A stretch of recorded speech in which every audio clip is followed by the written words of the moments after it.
લાયક છે. તો અમે જો આવ્યા હોઈએ નિસ્વાર્થ ભાવે જે માણસ કામ કરતો એની પડખે ઉભા રહેવા માટે, તો અમે આ ગુજરાતની જનતા પર કે ગુજરાત રાજ્ય પર કોઈ ઉપકાર નથી કરતા. કારણ કે ખરા અર્થમાં મોદીને અમારા જેવા બોલિવૂડના સ્ટારની જરૂર જ નથી. મોદી પોતે સુપરસ્ટાર છે સાહેબ.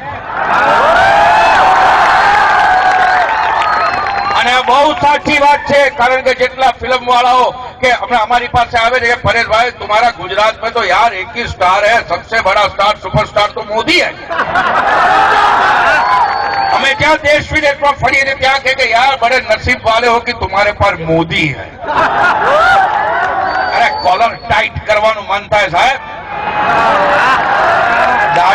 दाढ़ी करी हो तो मूछ फूटवा मंडी एवी हालत थई जाए. तो आवो मोदी जયારે નિસ્વાર્થ ભાવે કામ કરતો હોય તો હું એની પડખે જો ન ઉભો રહું ને તો એક હિન્દુસ્તાની નાગરિક તરીકે મને મારી માનું દૂધ લાગે. હું એક ગુજરાતી તરીકે નગુણો કહેવાઉં, નપુંસક કહેવાઉં જો એની પડખે ન ઉભો રહું તો.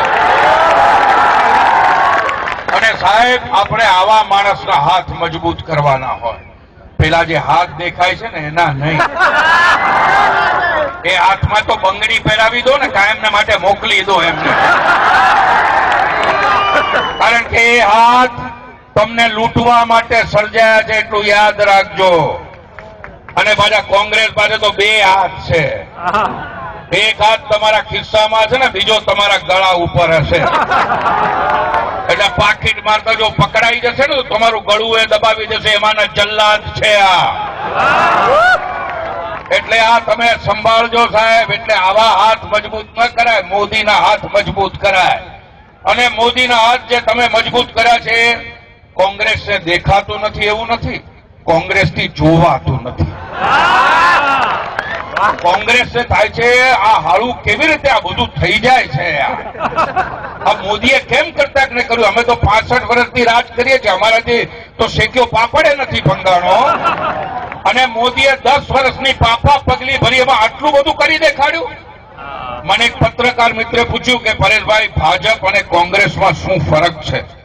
મેં કહ્યું સાહેબ એક જ ફરક છે, ઈરાદાનો ફરક છે.